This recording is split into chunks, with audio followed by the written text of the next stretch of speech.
Las creepypastas de videojuegos lograban una narración impresionante con mínimas imágenes editadas, música modificada, y las propias historias escritas.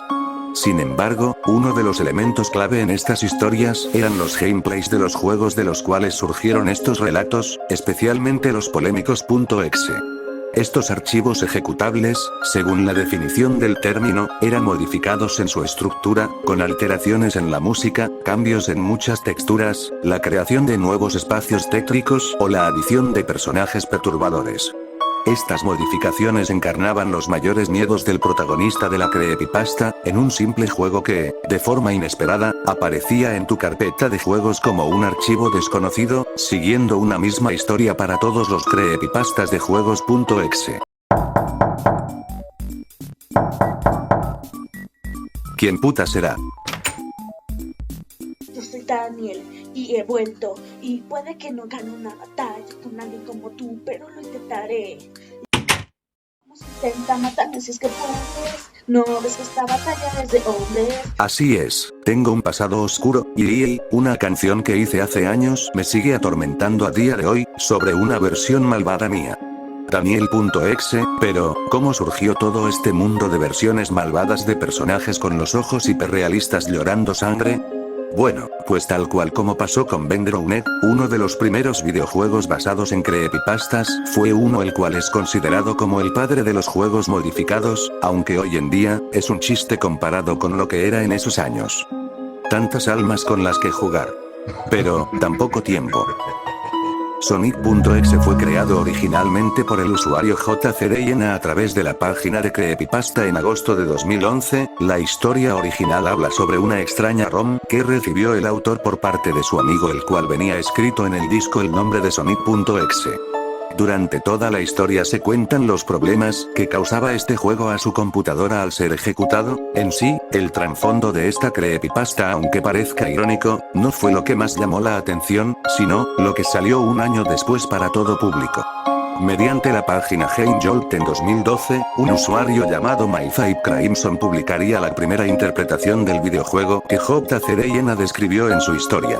Una ROM modificada del tan conocido Sonic 1 donde todo fue corrompido por un espíritu que deambulaba en el escenario. La pantalla de inicio parecía ser la misma del juego original, pero poco después pasaría a ser un logo con un Sonic corrompido, con unos ojos rojos sin cuencas, ubicado en una Green Hill tenebrosa y sumergido en la oscuridad. Pasada la pantalla de inicio, se apreciaba una selección con 3 archivos de juego donde se encontraban 3 personajes, Tails, Knuckles y Eggman, pero, los archivos de estos personajes tenían un candado puesto, a excepción de Tails. Tras haberlo seleccionado, nos llevaba al primer acto, Green Hill, pero mientras más íbamos caminando, la melodía comenzaba a tornarse más tenebrosa, y restos de animales se encontraban esparcidos por el escenario. Tras llegar al final del acto, se encontraba Sonic parado con los brazos cruzados, pero mientras más se acercaba Tails, la imagen se iba borrando, hasta que, Sonic abre los ojos y se pueden apreciar unos ojos negros con sangre viendo a Tails, transportándolo a una Angel Island consumida por las llamas,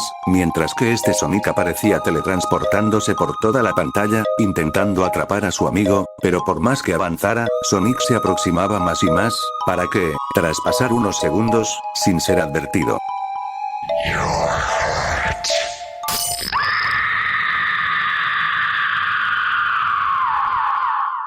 y sí, literalmente es el mismo gameplay con los 3 personajes, y la historia no es la mejor ya que se repite una y otra vez.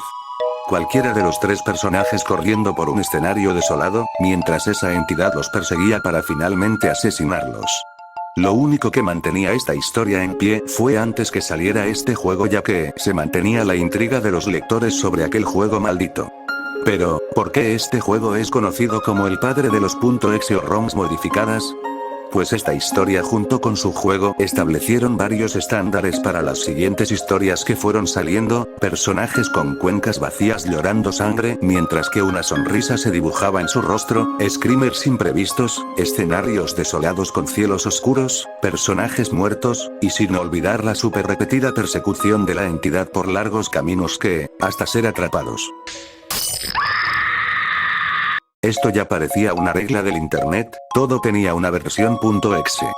Kirby.exe, Zelda.exe, Mario.exe, JustDance.exe, y sí, como vieron anteriormente, Yo hice mi propio .exe cuando tenía solo 11 años. Daniel, y he vuelto, y puede que no gane una batalla con nadie como tú, pero lo intentaré. Pero Sonic.exe generó más cosas externas, ya que esta creepypasta es más recordada por el nombre que por la propia historia, literalmente se volvió una tendencia para realizar mercancía sobre ella, no solo mods de Friday Night Funkin', sino que existían juegos con recolors de los personajes, batallas de raps con más personajes inventados para este lore, allanamiento a mi propia casa, cajas misteriosas, invocaciones super bizarras o putos fanfictions entre personajes. Capítulo 1. Sonic enamorado. Sonic Exe.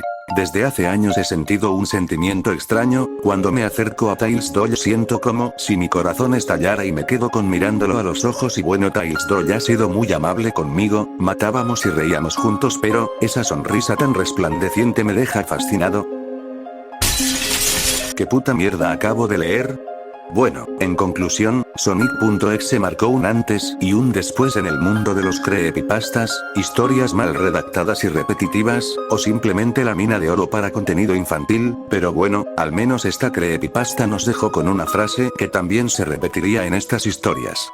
Tantas almas con las que jugar, pero tan poco tiempo. Si este video les gustó no olviden darle me gusta y suscribirse, ya que pronto subiré la última parte de esta serie de vídeos donde contaré varios creepypastas antiguos. Yo soy Medas y nos vemos.